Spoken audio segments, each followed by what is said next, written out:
Dari Al-Mahalo Al-Kubra ke Kairo.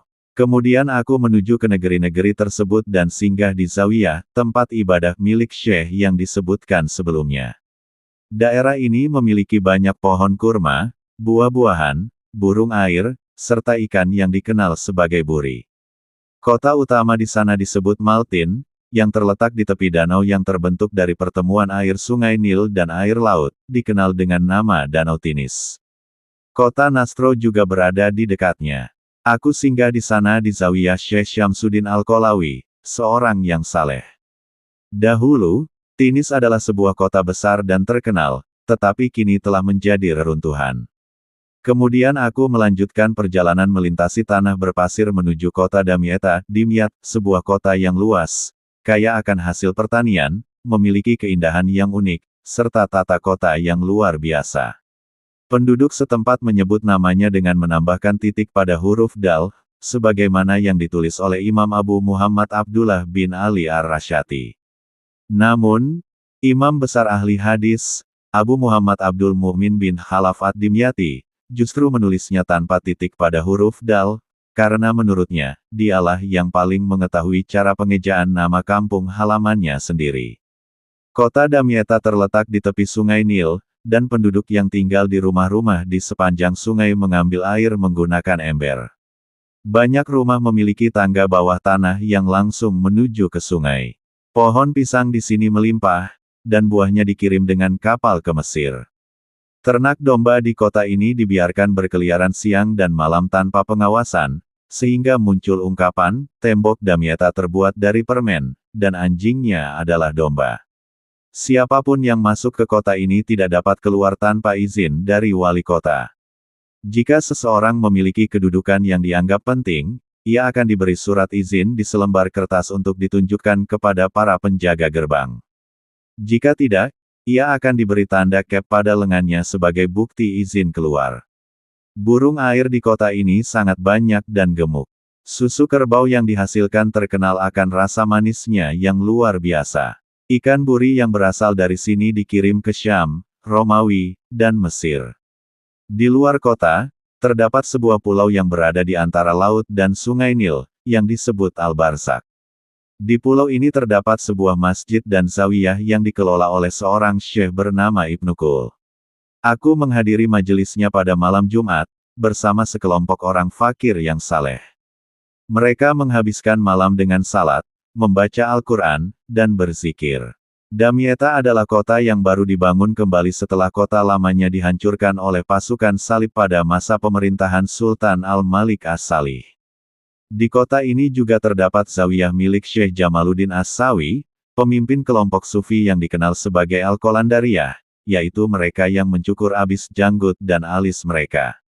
Dikisahkan bahwa Syekh Jamaluddin As-Sawi memiliki wajah yang tampan.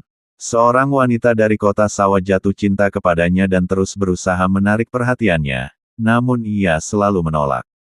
Karena putus asa, wanita itu menyuruh seorang perempuan tua untuk memancingnya dengan alasan meminta bantuan membaca surat. Ketika Syekh Jamaluddin menerima surat tersebut, perempuan tua itu memintanya untuk membaca keras-keras di dekat pintu rumah agar istri anaknya yang berada di dalam bisa mendengar. Ia setuju. Namun, saat ia berada di antara dua pintu, perempuan tua itu menutup pintu belakang dan wanita itu pun muncul bersama pelayannya, menyeretnya ke dalam rumah dan mencoba merayunya. Melihat dirinya terperangkap tanpa jalan keluar, Syekh Jamaluddin meminta izin untuk pergi ke kamar kecil. Di sana, ia membawa pisau cukur dan mencukur abis janggut serta alisnya. Ketika ia keluar dengan wajah berubah, wanita itu terkejut dan merasa jijik, lalu menyuruhnya keluar. Sejak itu, ia tetap mempertahankan penampilan tersebut, dan setiap orang yang mengikuti tarekatnya harus mencukur rambut, janggut, dan alis mereka. Ketika ia tiba di Damietta, ia sering tinggal di pemakaman. Suatu hari, seorang hakim bernama Ibnu Al-Amid datang ke pemakaman untuk menghadiri pemakaman seorang tokoh penting. Ketika melihat Syekh Jamaluddin, ia berkata, "Engkau adalah seorang pelaku bid'ah." Syekh itu menjawab, "Dan engkau adalah hakim yang bodoh. Engkau tahu bahwa kehormatan manusia dalam kematian sama seperti saat hidupnya, namun engkau menunggang kuda di atas kuburan mereka. Hakim itu lalu membalas, yang lebih aneh lagi adalah engkau mencukur abis janggutmu. Mendengar itu, Syekh Jamaluddin berteriak keras dan tiba-tiba janggut hitam yang lebat muncul di wajahnya. Hakim dan orang-orang yang hadir terkejut. Lalu, ia berteriak lagi, dan janggutnya berubah menjadi putih. Ia berteriak untuk ketiga kalinya, dan janggutnya hilang kembali seperti sebelumnya. Hakim pun turun dari kudanya, mencium tangannya, dan menjadi muridnya. Ia membangun sebuah zawiyah untuknya dan tinggal bersamanya hingga Syekh Jamaluddin wafat dan dikuburkan di sana. Ketika hakim itu mendekati ajalnya, ia berwasiat agar dikuburkan di depan pintu zawiyah, sehingga setiap orang yang datang untuk berziarah kepada Syekh Jamaluddin akan menginjak kuburannya. Di luar Damietta terdapat tempat ziarah terkenal bernama Shatta, yang dianggap penuh berkah dan sering dikunjungi oleh penduduk Mesir pada hari-hari tertentu. Di antara kebun-kebun di luar kota juga terdapat sebuah tempat yang dikenal sebagai Almuniyah, di mana seorang ulama bernama Ibnu An-Numan tinggal. Aku mengunjungi zawiyahnya dan bermalam di sana. Pada saat aku berada di Damietta, wali kota yang berkuasa adalah Al-Muhsini, seorang pria dermawan dan baik hati. Ia membangun sebuah madrasah di tepi sungai Nil, dan aku tinggal di sana selama beberapa hari. Aku menjalin hubungan baik dengannya. Kemudian aku melanjutkan perjalanan ke kota Farskur, yang terletak di tepi sungai Nil. Aku singgah di luar kota, dan tiba-tiba seorang penunggang kuda datang menemuiku atas perintah Emir Al-Muhsini. Ia berkata, "Sang Emir menanyakan tentangmu dan mengetahui perjalananmu. Maka, ia mengirimkan nafkah ini untukmu."